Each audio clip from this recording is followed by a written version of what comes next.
So I just finished reading this book, Historical Shooting with the Springfield Trapdoor Rifle, and if anyone out there is interested in trapdoor information, I highly recommend it.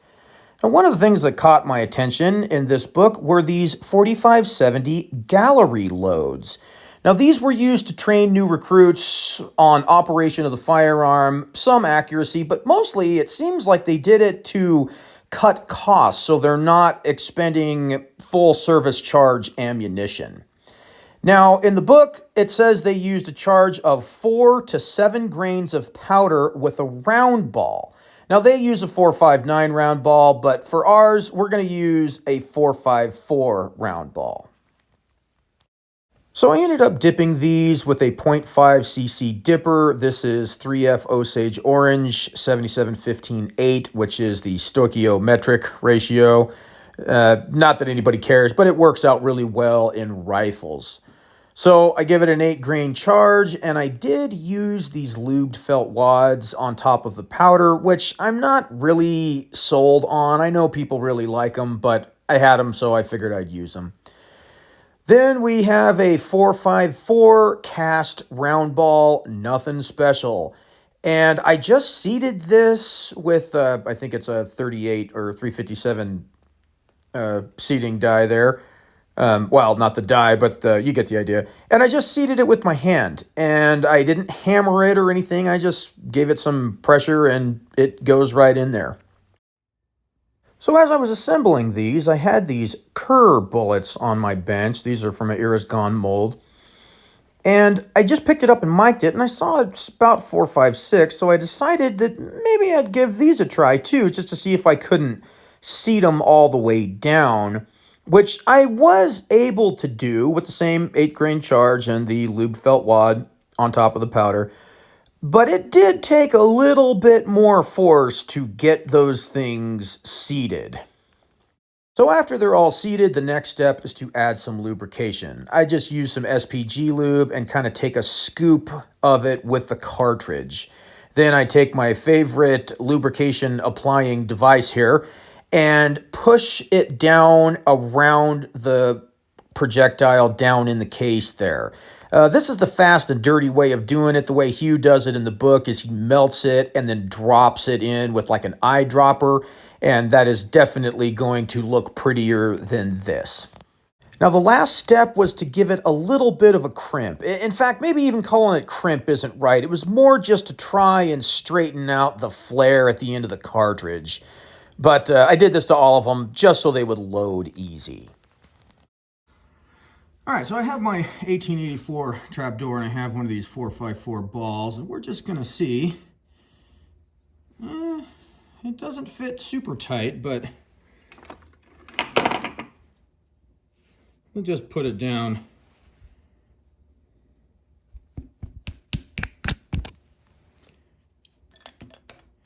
Yeah, not exactly super tight, but not a lot of contact. But we'll see how it does. We might be able to see some rifling marks in there if you squint really hard, just barely right there and there. So we'll see. Wow. Ready? Here's our gallery loads. Oh, that's cute. 676. That's as quiet as my 22. I think it's more quiet than a 22. As quiet as my 34 with a short in it. Well, that worked fine. Try a couple more. All right. I think I hit the target too. Yeah, you hit it. 722. Sounds like someone throwing a rock at a piece of Well, too bad, piece of 16 gauge sheet metal. too bad there are not any squirrels out today. That'd be a fun squirrel load. Hey, it would.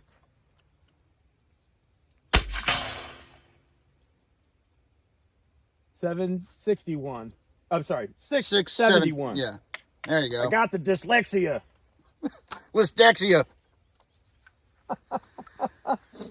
Well, that is the cutest thing. Isn't it? We ought to We have to try it at 100 yards, just see see what it does. That is adorable. Let's try a couple more.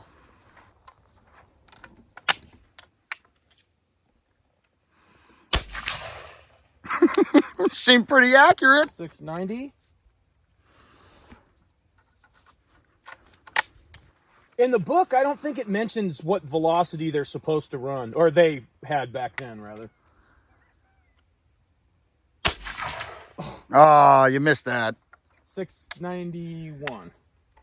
Here I am. Oh, yeah, it seemed to be pretty accurate. That's why I wanted to try it at 100 yards. Well, we'll just walk down. All right. That is adorable. 688. That goes slower than our 12-hour powder. Yeah, well, there's only 8 grains of Yeah, this I stuff. know. I know. This is homemade powder, too, though. Yeah, it's the Storchio stuff, right? Yeah. That's so cute. I know, right? How adorable. See if you can hit one of the danglers. Okay. That's just so cute.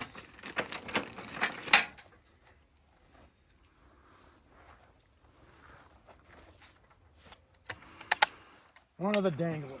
Yeah.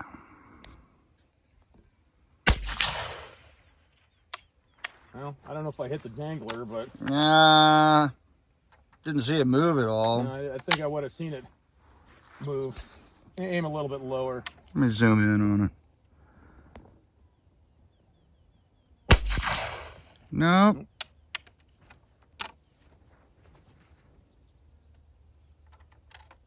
How about the hostage head? Okay. Ah.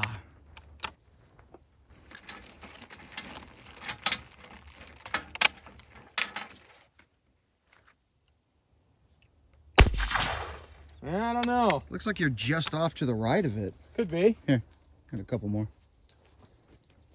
Well, don't burn them all up. I want to take a few long distance shots with it. Well, we only got 2 right here. So you wanna do the long distance then? Yeah, you know what? Let me try the Kerrs. Okay. So that's 9 shots. That averaged 696. That's a fun little plinking load, isn't it? So this is the same 8 grains of powder with a felt wad, but this is one of those Kerr conicals that I use for the revolvers.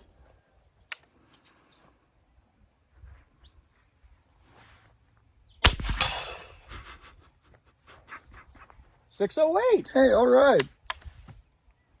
I didn't lose as much as I was expecting it to. Oh, what's the difference in bullet weight? 141 versus 225. Oh, okay.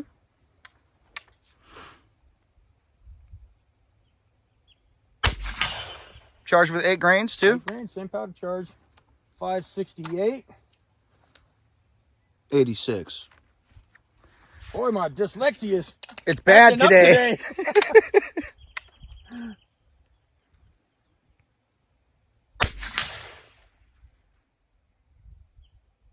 .608. You know what? You might have actually... Were you aiming for the hostage taker? No, I was just aiming up there. Okay. I was going to say, you might have hit it. It's just so puny, it doesn't move it. Well, they're ejecting fine. They're not bulged at the base or anything strange. I wouldn't expect it. There's... Yeah, not with only 8 grains, Yeah, right? no way. But that seems to function just fine. That's a cheap way to do some 45-70 plinking. Yeah. I want to shoot it at 100 yards, though. Well, let's walk back to the road. We're at 105. 105 yards, Derek says. And we're going to use the Kerrs first. I think they'll be dropping like a rock. Oh, yeah. Well, I'll aim right at it, I guess, and See how bad it see is. what we get.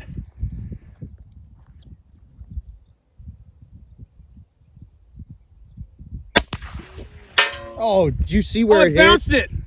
I bounced it. Did you see how low it was? Yep, but it bounced in. Did you hear it? No. Yeah. I bet it'll show up on the target cam. Yeah, unless you put a hole through it. I saw where it hit. Yeah, maybe that's what I heard. I swear, I'm not kidding, man. I heard it bounce in there. Okay, well, I'll just try holding over it some. Yeah, considerably.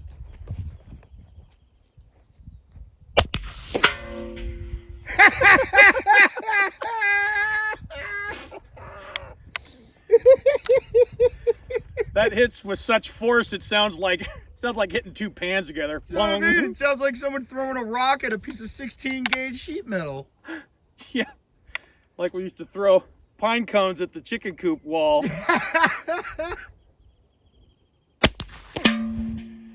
That you bounced in. That bounced in. That bounced in.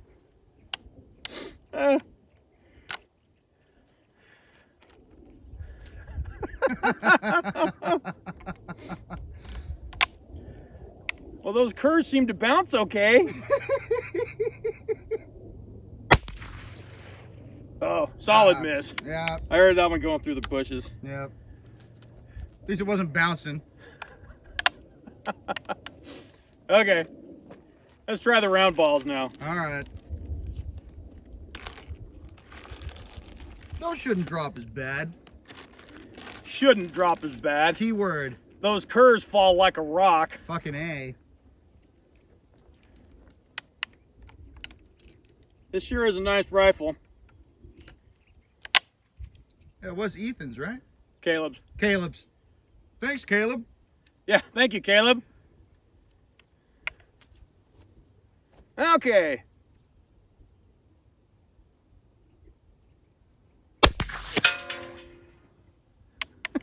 Ding! I think you bounced that too. Really? Maybe. Well, we'll see how the target camera footage. Maybe none of them actually hit. They all bounced in. Maybe.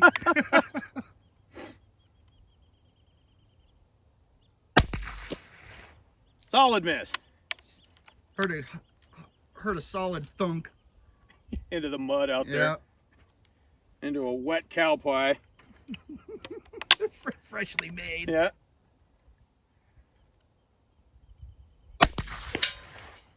Oh, just grazed it, I think. Yeah, I think so.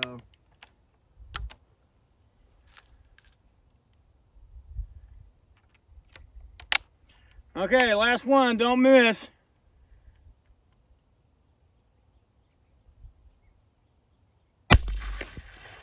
What did I just say, man? I heard it bounce a couple times. Thump, thump, thump. They probably all rolled to a stop right there at the brush line. Well, if you can hit that from 105 yards, then you should be just fine at 30, 40 yards with a squirrel. I don't think it would have any trouble with a squirrel or a rabbit at 20 or 30 yards. Oh, definitely not at 20 or 30. We were hitting just fine at 45. Yeah, that's 45. Yeah. That's a fun, cheap way to shoot 45-70. Yep.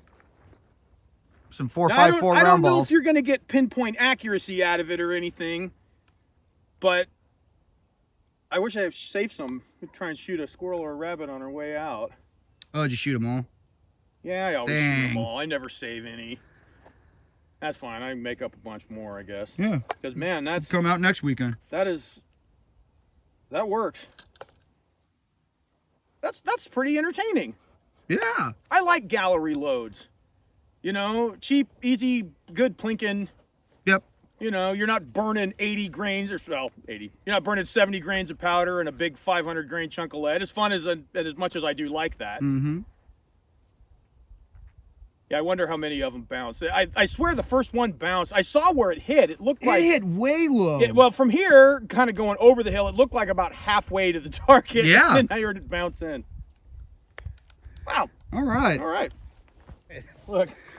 So there's some curs. Yeah. 3 curs and 1 round ball. Yeah, there's some pieces in there that might be.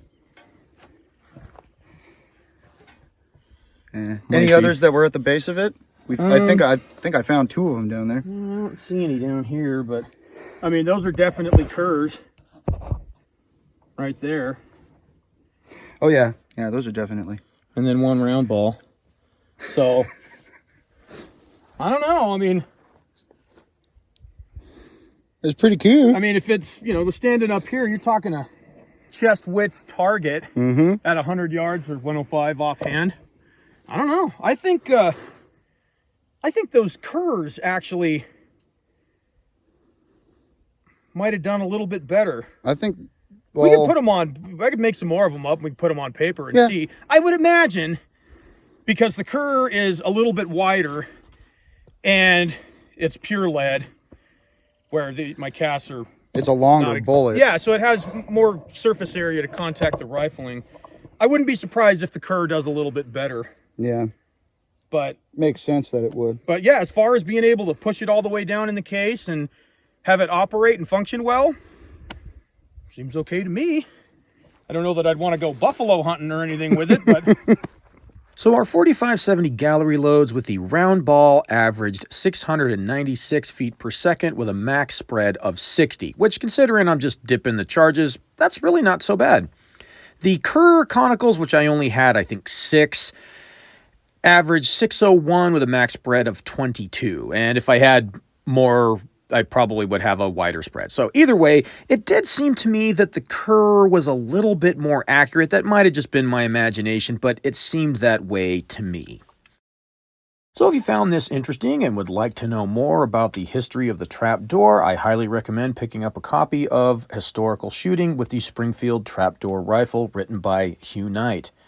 And as usual, folks, if you thought this video didn't suck, do me a favor and hit the like button and consider subscribing. And if you did think it sucked, go make your own damn video.